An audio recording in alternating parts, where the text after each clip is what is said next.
Boa noite a todos. Vamos, pela graça de Deus, continuar com o estudo que temos estado a fazer, a primeira epístola de Paulo a Timóteo, a primeira epístola do apóstolo Paulo a Timóteo. Nós, ao longo dos últimos anos, desde talvez 2019, porque entretanto tivemos a pandemia e interrompemos durante alguns anos e retomámos no ano passado, em outubro, o estudo aqui em primeira epístola de Paulo a Timóteo, e estivemos a ver na última série de estudos, estivemos a ver ali a partir do versículo, do meu versículo preferido, toda esta passagem, versículo 15. Esta é uma palavra fiel e digna de toda a aceitação, que Cristo Jesus veio ao mundo para salvar os pecadores, dos quais eu sou o principal. E vemos como Paulo é exemplo não só de conduta para nós, mas também exemplo de salvação. Deus mostrou através do apóstolo Paulo como ninguém é bom demais que não necessite da salvação, porque o Saulo era o mais destacado dos fariseus e mesmo ele não era bom o suficiente para que Deus dissesse: ok, este aqui consegue salvar-se mesmo sem a minha graça e a minha misericórdia. É tão bom que até vai lá sem mim. Mas mostra também o Paulo que ninguém é tão mau que não possa ser salvo por Deus. Então, e a grande tragédia do homem é há aqueles que acham que são tão maus que nem acham que já não há hipótese. Por vezes nós até somos capazes de olhar para certas pessoas e vê-los já com vidas tão destruídas, tão desfeitas, feitas num caco. Podemos pensar, nem a graça de Deus lhes pode valer, mas pode valer qualquer um. E há também a tragédia daqueles que sentem que não precisam de Deus. Podem não dizê-lo com as suas bocas, mas com a sua atitude mostram que eu vou lá por mim mesmo. Eu sou autossuficiente, e nós vivemos num mundo em que a autossuficiência, a autoestima é sobrevalorizada e não é a humildade que é necessária para nós chegarmos até Deus. Certamente alguns se lembrarão disso, outros talvez nem saibam, mas tenho ideia, talvez alguns possam dizer, tenho esta ideia de que no tabernáculo tinha uma entrada e que não era assim muito alta, era baixa. Ou seja, as pessoas para entrarem tinham de se curvar, tinham de se humilhar para entrar no tabernáculo. Não era assim uma entrada ampla. Tenho a ideia de ter visto isso. Espero, não sei se alguém já viu isso, tem essa ideia. Eu tenho essa ideia. Ou seja, para entrar na presença de Deus, nós precisamos de nos humilhar, precisamos de nos baixar. Infelizmente o homem acha que não precisa de Deus. E depois vemos que Deus usou o exemplo de Paulo para que a mim, que sou o principal, mostrasse toda a sua longanimidade para exemplo dos que haviam de querer para a vida eterna. Depois vemos no versículo 17, Paulo num cântico de louvor a Deus, num cântico de gratidão, ora ao Rei dos séculos, imortal e invisível, ao único Deus, seja honra e glória para todos sempre. E porque perante tudo isto, perante tudo aquilo que fez por nós, a nossa atitude devia ser de louvor, devia ser de gratidão, devia ser de reconhecimento para com Deus por tudo o que Ele fez por nós.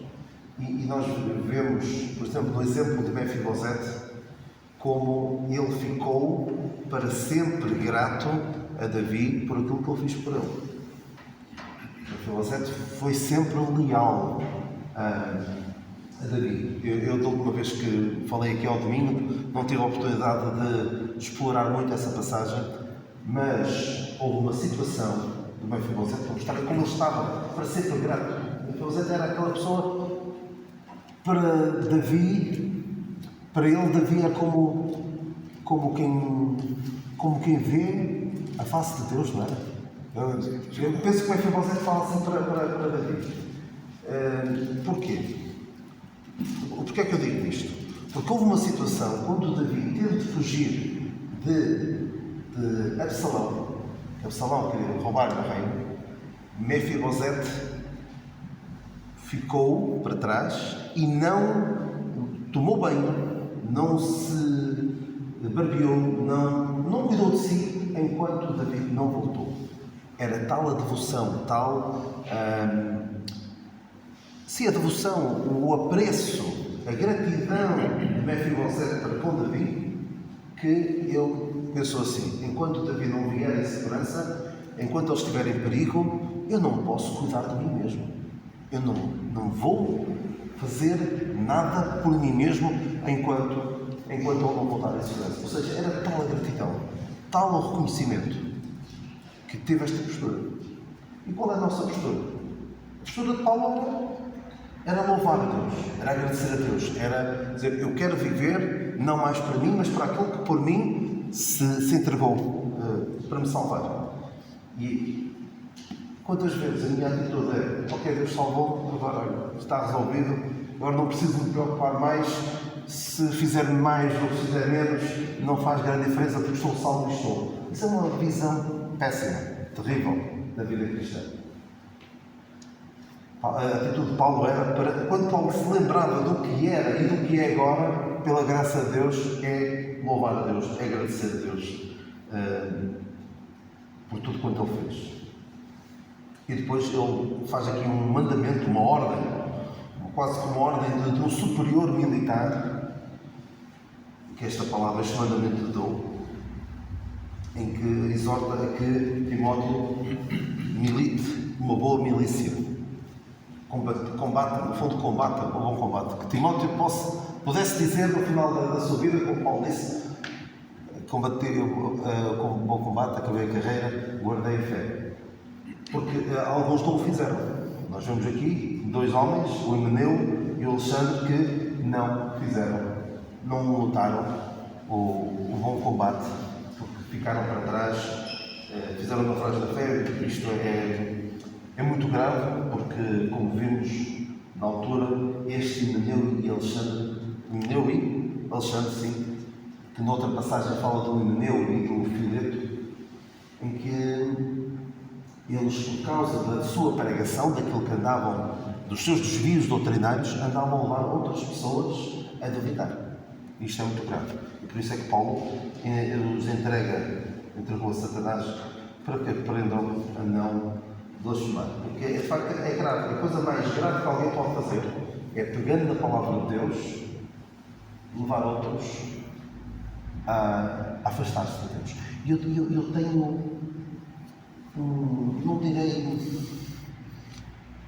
quero ver se escolho bem a palavra, não direi ódio, porque não é isso, mas faz muita confusão.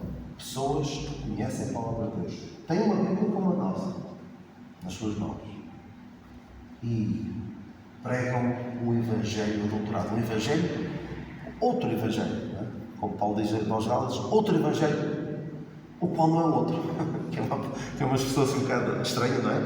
Passaste da graça de Deus para outro Evangelho, o qual não é outro. Ou seja, é outro Evangelho, não tem o mesmo efeito, não é apenas algo que faça a mesma coisa, não faz. E há pessoas que pregam não o que a palavra de Deus diz, ou distorcem o que a palavra de Deus diz, para manter as pessoas presas a uma religião. Porque lhes dá lucro, porque lhes dá prestígio, e isso faz muita confusão. Hoje, se Paulo estivesse aqui, quantos destes maus ministros, destes maus obreiros, Paulo não teria mesmo de entregar a Satanás para que aprendam a não blasfemar? Certas coisas que as pessoas dizem, como o crente pode perder-se, isso é uma blasfémia. É uma blasfémia. É escarnecer da cruz de Cristo. É dizer: o que Cristo fez não chega. Alguém pode desviar-se tanto da graça de Deus que perde a sua salvação. Isso é tremendo. E qual devia ser o nosso tratamento para com esses? Era denunciá-los, dizer: estas pessoas estão a pregar o erro. O que é que fazem alguns? Convidam-nos para as suas igrejas para pregar, para dar estudos bíblicos, como se fossem pessoas, ou seja, dando o seu selo de aprovação em relação a essas pessoas. Eu sei de igrejas próximas de nós em que eu não entro lá, porque sou perigoso. E alguns destes que dizem que o crente se pode perder são recebidos de braços abertos. Isto é terrível. E não podemos dizer, é nosso irmão, são nossos irmãos, temos de ter alguma compreensão. Quando mexia com a graça de Deus, Paulo não dizia, vamos ser tolerantes, eles não querem dizer bem isso. Paulo tinha de pôr as coisas no sítio. Eu já vos falei também há uns anos, daquela passagem em que Paulo vê Pedro a deixar de comer com os gentios, e o que é que Paulo faz? Eu não sei se havia louça naquela mesa, mas partiu a louça toda. Porque, de facto, não pôde deixar as coisas como estavam. Não pôde fazer de conta que nada se passou. Porquê? Por um pequeno ato aparentemente insignificante de Pedro, ele estava a colocar dúvida na cabeça dos gentios. Só para situar. Pedro estava a comer com os de Gálatas 2. Pedro estava a comer com os gentios, como quer dizer, não há problema nenhum entre nós. Vocês estão em pé de igualdade connosco. Chegam alguns judeus e Pedro ou sentiu-se um bocado atrapalhado, estou a comer com eles, se calhar eles não vão gostar, e afastou-se. Já viram o que era? Estão a comer com alguém. Esse alguém viu outra pessoa chegar e sai da vossa beira. Vocês pensam, isto aqui qualquer coisa, expliquem-me o que é que se passa. Então, Paulo, quando viu aquilo, e viu que até Barnabé e outros irmãos deixaram-se levar por aquela dissimulação, e Paulo tem que pôr as coisas em ordem na hora.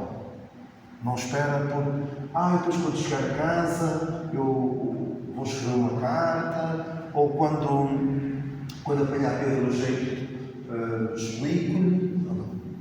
Teve de ser na hora, porque estava em causa a verdade do Evangelho. E Paulo lutou muito.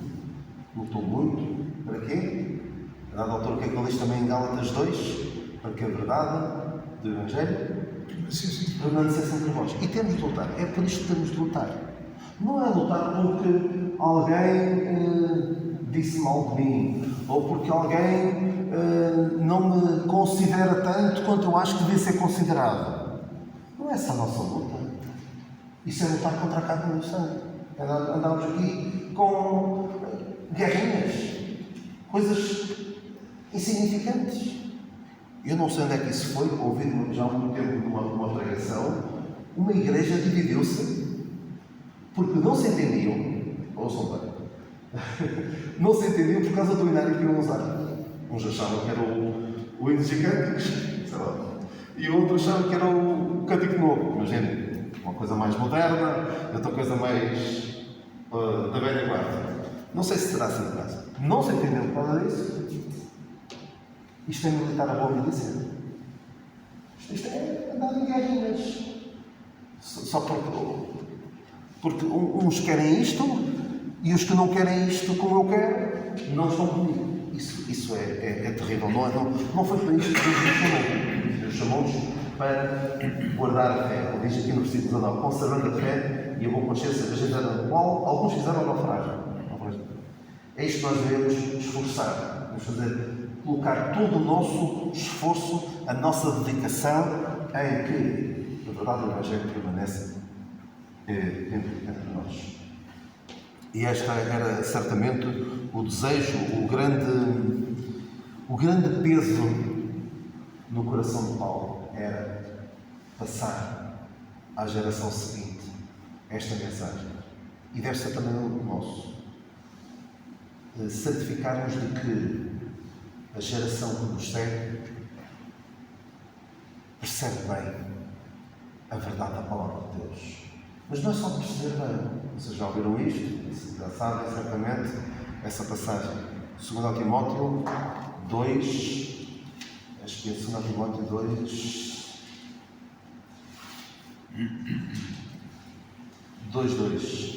E o que de mim, entre muitas testemunhas ouviste, confio a homens fiéis que sejam idóneos para também ensinar os outros. Alguém diz assim: tu nunca vais mostrar que percebes bem o assunto enquanto não fores capaz de o ensinar a outros. Ou seja, quando nós nos sentimos capazes de explicar um assunto aos outros, é sinal que já entendemos bem. Mas isto vai mais longe. Eu, por exemplo, eu não posso ensinar um tema que não percebo. Primeiro tenho que perceber. Mas só mostra que percebo mesmo bem. A melhor maneira de mostrar que percebo mesmo bem é ser capaz de ensinar a outros. E esse é o desejo de Paulo. Mas o que é que Paulo faz? Não é só dizer a Timóteo: olha, não te esqueças, ensina isto. Paulo não diz só: Timóteo, aprenda. O que é que Paulo diz a Timóteo? Aprendeste? O que é que faz agora? Ensina a outros. E não é só ensinar a outros, é ensinar e certifica-te que eles são capazes de ensinar a outros. Isto é a lei das 4 gerações, não é? Timóteo, não, Paulo, Timóteo, ensinar a outros, que serão capazes de ensinar a outros. Porque se nós não fizermos, vai haver tanta coisa que os vai absorver, tantas coisas às quais as gerações seguintes vão dar prioridade. Cada vez mais nós vemos as gerações seguintes interessadas em tudo. Tem muitas direções, muitas distrações. E o estudo da Palavra de Deus fica para trás. Mas eu gostava hoje de avançar para o capítulo 2.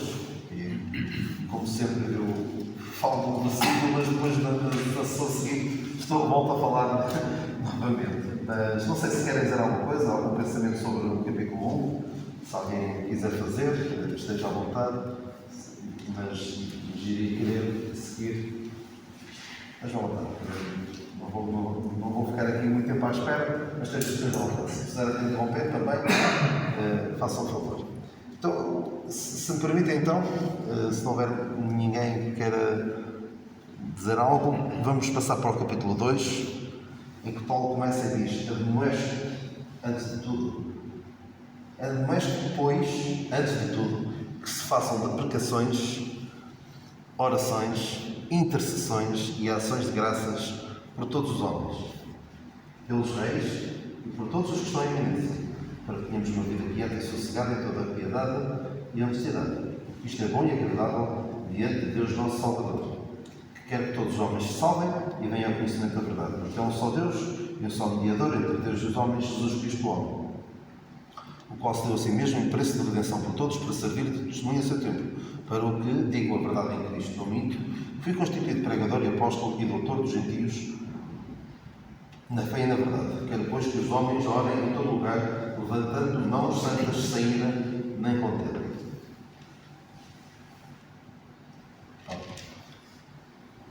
Paulo tem aqui no capítulo 2, versículo 1, diz: admoeste, pois. Este, pois, é em virtude de tudo o que está para trás.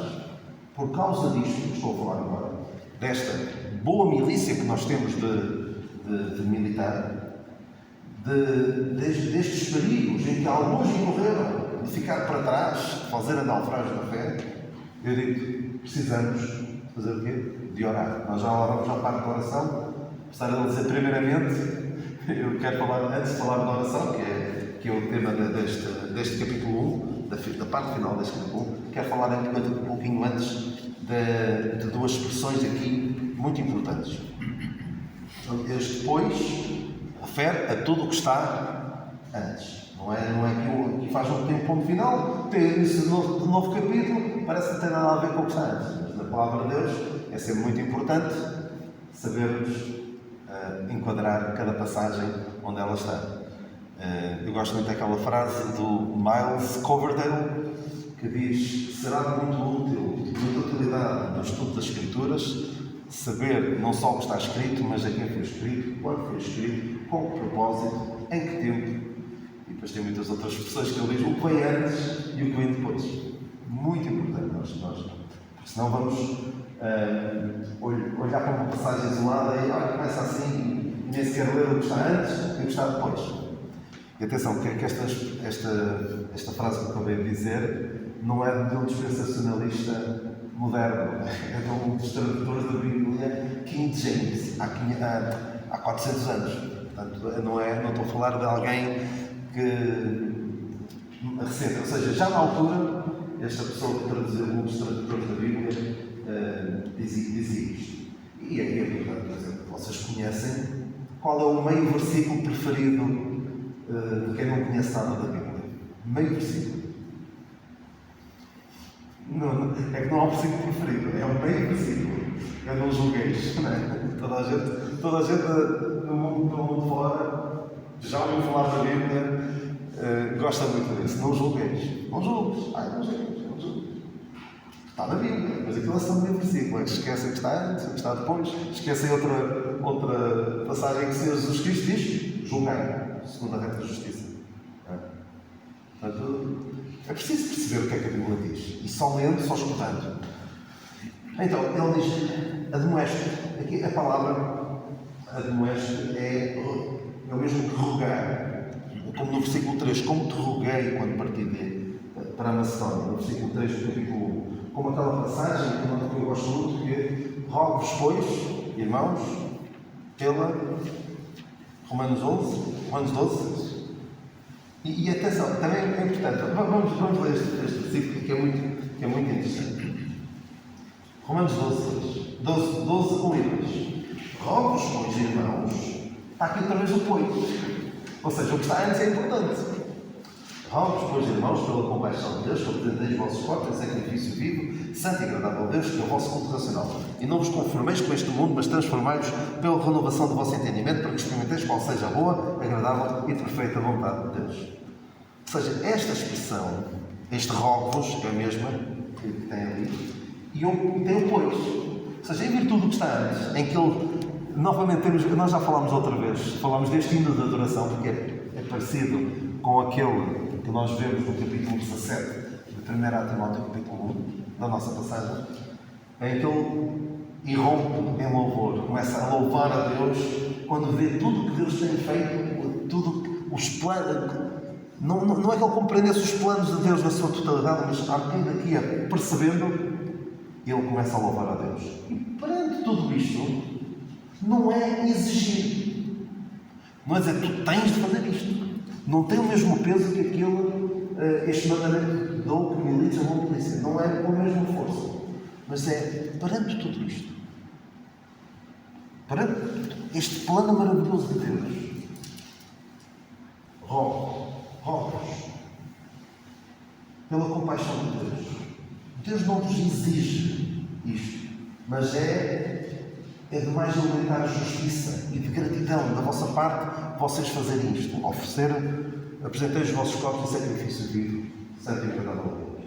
E daqui, da mesma maneira, perante este aviso solene de Paulo de que precisamos de militar a boa milícia, precisamos de estar atentos aos desvios doutrinários, precisamos estar firmes na palavra de Deus para não fazer naufrágio na fé. Por isso, é importante o quê? Oração. E oração quando? No lugar secundário. Não é? Orar, como alguém dizia, se der tempo para orar, oramos. Se não der, não oramos.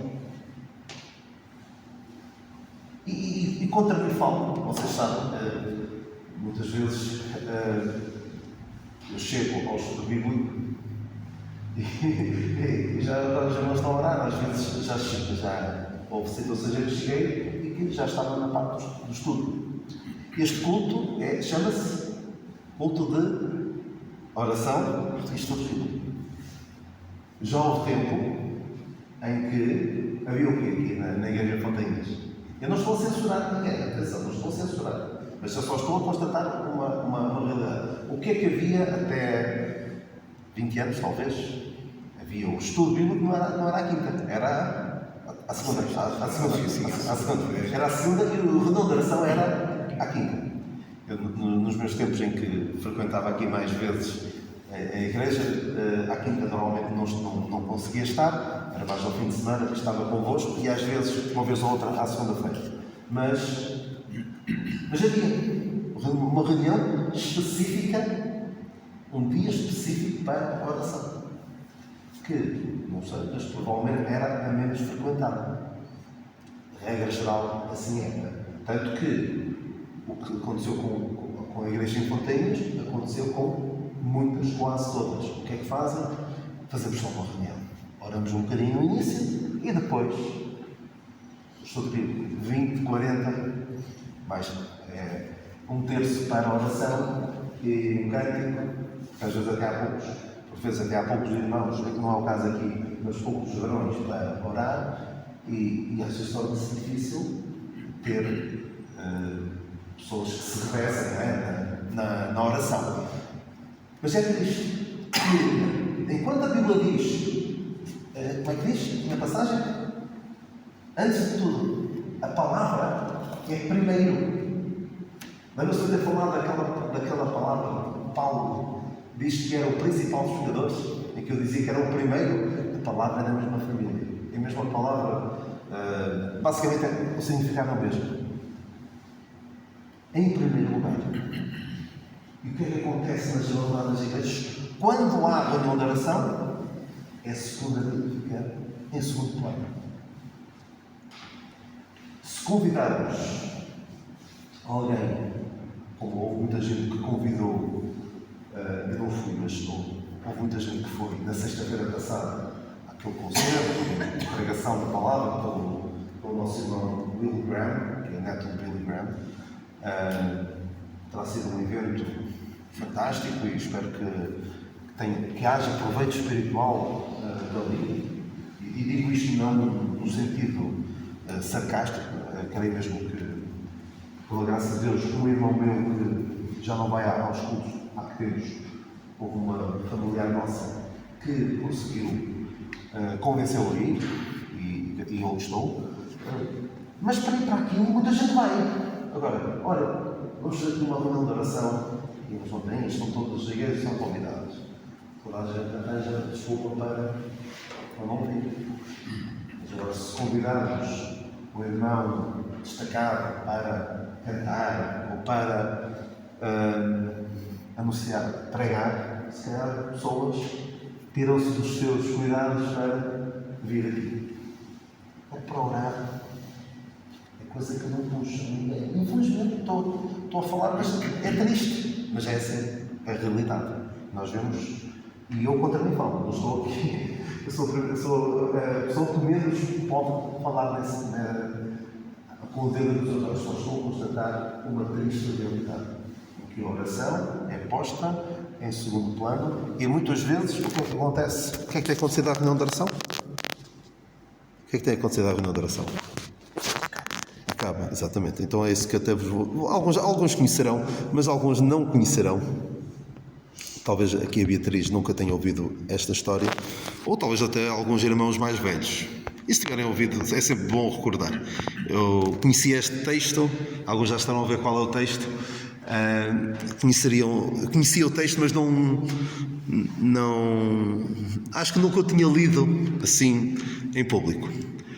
Faleceu na igreja dos negligentes e frios na fé a senhora Reunião de Oração, que já estava enferma desde os primeiros séculos da era cristã. Foi proprietária de grandes avivamentos bíblicos e de grande poder e influência no passado. Os médicos constataram que a sua doença foi motivada pela frieza de coração. Constataram ainda dureza de coração e de joelhos, os quais não se dobravam mais. E também diagnosticaram fraqueza de ânimo e também muita falta de tempo e de boa vontade. A senhora Reunião de Oração foi medicada, erradamente, pois deram doses em quantidade exagerada de medicamentos errados, tais como administração de empresas e organização para reavivá-la. Mudaram-lhe o regime alimentar, mas isso de nada adiantou. Deram-lhe também xarope de reuniões sociais, o qual a sufocou. Ainda medicaram injeções regulares de competições desportivas, o que provocou má circulação nas veias das amizades e artérias dos relacionamentos, provocando alguns males da carne, tais como rivalidades e ciúmes, principalmente entre os jovens. Também administraram muitas cápsulas de acampamentos e comprimidos de clubes de campo, durante os quais ela deveria ficar em repouso, sem participar dos mesmos. É curioso, não é? Há eventos ditos bíblicos, mas a oração, desculpa, não dá jeito agora. Durante os quais ela, a senhora reunião de oração, deveria ficar de repouso, sem participar dos mesmos. Deram-lhe também para tomar muitas cápsulas de gincana bíblica, mas apenas para lhe diminuir as dores da morte. O resultado? Morreu a senhora reunião de oração. A autópsia revelou falta de alimentação apropriada com o pão da vida, carência urgentíssima do líquido santo, água viva, ausência quase total de limpeza, eliminação dos males que estavam em seu corpo através de choro e lágrimas de arrependimento. A dona reunião de oração frequentava a Igreja dos Negligentes, na Rua do Mundanismo, número 666. Após a morte da dona reunião de oração, a liderança da Igreja dos Negligentes resolveu que os cultos, é importante isto, resolveu que os cultos a meio da semana deixariam de existir. Resolveu também que aos domingos haverá cultos apenas de manhã. Agora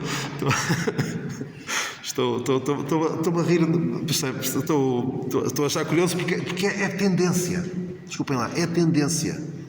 Reparem na quantidade de cultos que havia antigamente. As pessoas sentiam necessidade. Eu lembro que havia uma igreja aqui perto em que tinha cultos todos os dias. Em Lessa da Palmeira. Lembro perfeitamente de ver no prontuário evangélico reuniões todos os dias. Havia todos os dias para qualquer coisa. E as pessoas iam. E agora começa a desaparecer esta, e depois aquela, e depois as pessoas desabituam-se de vir. E eu não estou a dizer, atenção, não estou aqui a dizer que seja mau tirar o culto de domingo à tarde. Não estou a dizer nada disso. Mas é uma tendência que nós começamos a ver a acontecer em quase todas as igrejas locais. Já são muito poucas as igrejas que têm culto de manhã, ao domingo, e culto à tarde. Não estou agora a dizer se está bem, se está mal. Não estou só preocupado, certo, com o que está aqui. Então, resolveu também que aos domingos haveria cultos só de manhã. E só quando, a não ser, nos fins de semana prolongados. Porque nos fins de semana prolongados, os seus membros darão prioridade às suas agendas pessoais. Porque, afinal de contas, a senhora reunião de oração já não existe mais para importuná-los. É tremendo, claro que é com algum sarcasmo, não é bem graça, mas vemos aqui algumas coisas que podem acontecer connosco. E não estou aqui a dizer, olha, vamos fazer o que quer que seja, vamos fazer mais este culto ou vamos fazer aquilo, porque em primeiro lugar devemos ser mais assíduo, mais pontual para estar aqui na parte do culto em que estamos a orar, em que estamos a ir perante Deus ao tamanho da graça para levar as nossas petições a Ele. É um triste retrato da triste situação em que muitas igrejas se encontram, em que se começa a cortar naquilo que não é aparentemente essencial. Imaginem o que é alguém dizer assim, olha, já não precisas mais de oxigênio, passamos bem sem o oxigênio agora. Sem oração? Passas bem sem oração. É tremendo. E acabei por não entrar naquilo que eu queria falar. Nesta palavra, primeiramente, porque a oração deve ocupar um lugar ponderante. Eu vou só falar aqui de algumas passagens e depois para a semana, se vocês quiserem, iremos falar de outras em que já vou terminar. De primeiramente, coisas que Paulo e a palavra de Deus dão prioridade, dizem que são importantes. Mas vamos ver, agora que temos pouco tempo, vamos ver só algumas passagens em que algumas pessoas davam prioridade a outras coisas. Por exemplo, não vamos ver essa passagem, mas os fariseus o que é que amavam? Os primeiros lugares. Mas esse tipo de primeiras coisas não é positivo. Queriam, eram lugares de destaque. O que é que O Diótrefes queria também, e a palavra também é a mesma, é também de primeiro. Ele queria ter o primado, queria estar acima de todos os outros. Ou seja, queria estar em primeiro lugar. Isso é tremendo. Ou seja, pessoas que a sua prioridade é terem destaque, é serem as pessoas mais relevantes. Noutra passagem, o Senhor diz que os fariseus, vamos rápido, Lucas 11:38. Qual era a prioridade deles? Lucas 11:38. O Senhor entra para jantar com o fariseu, versículo 38. Mas o fariseu admirou-se, vendo que se não lavara antes de jantar. Aqui a palavra é a mesma. Primeiramente, não se lavou primeiro. Para o fariseu, a prioridade era mostrar por fora que estava tudo muito bem. Lavar-se. Eu citei esta passagem, apesar de não aparecer a palavra em primeiro lugar, antes de tudo, porque a palavra no original é a mesma. Ou seja, o fariseu tinha esta ideia de que lavar era essencial. Até há uma história que penso que é real, de um rabino que foi preso e que lhe davam água. Davam água para ele beber, enquanto ele estava preso. E ele morreu à sede. Porque o que é que ele fazia com a água? O que é que acham que ele fazia com a água? Lavava as mãos. Lavava as mãos, era tão dedicado às suas práticas religiosas que por tradição tinha recebido dos seus pais. Não é? O Senhor fala da tradição dos anciãos, pela vossa tradição invalidais o mandamento de Deus. Ou seja, davam importância a coisas que eles achavam que era importante. As suas próprias ideias acerca de Deus. E cuidado com pôr as nossas ideias acerca de Deus acima do que a palavra de Deus ensina. É o que eles faziam. E noutra passagem, em que também aparece esta palavra primeiro, no original está o antes de tudo. Aquela passagem em que o Senhor diz a alguém para o seguir, ele diz, o que é que ele responde? Deixa-me primeiro enterrar o meu pai. Deixa-me primeiro despedir da minha família. Tudo bem que são coisas importantes, mas o Senhor estava ali a querer passar a ideia de que eu tenho de estar em primeiro lugar. E há muita coisa que nós podemos priorizar. Podemos dar mais importância do que a oração ou outras coisas. Vamos ver, se Deus quiser, na próxima semana, vamos ver outras coisas que é importante colocar em primeiro lugar. Eu vou só citar algumas, não vou ler as passagens. É importante reconciliarmos. Vai, reconcilia primeiro. É importante olhar para nós mesmos, em primeiro lugar. Tira primeiro a trave que está no teu olho. Limpar primeiro o interior. Limpa primeiro o interior e não só o exterior. E outras passagens que podemos ver, se Deus quiser. Coisas que devemos buscar primeiro. Devemos preocupar-nos em colocar em primeiro lugar. O mundo coloca outras coisas. Mesmo a cristandade coloca outras coisas em primeiro lugar.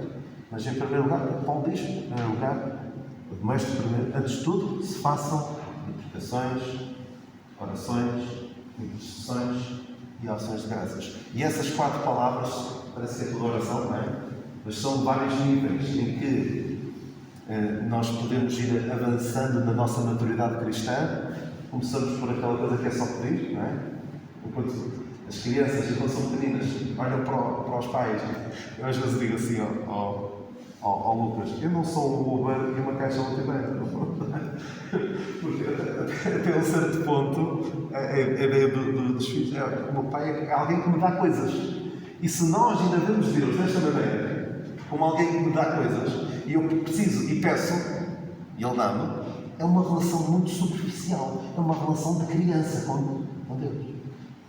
Isto depois vai num crescendo. Termina com. Como é que termina? Termina no versículo 1. E ações de graças, não é? Exatamente. Duplicações, que é pedidos, orações, intercessões e ações de graças a todos os homens. à medida que nós vamos crescendo na nossa maturidade com Deus, vamos poder chegar ao ponto em que Paulo estava, dava graças por coisas que nós achamos que como é que eu podia dar graças para isto? Nós ficamos por aqui, graças a Deus, por estes pensamentos e continuaremos numa próxima oportunidade, se Deus quiser, na próxima quinta-feira.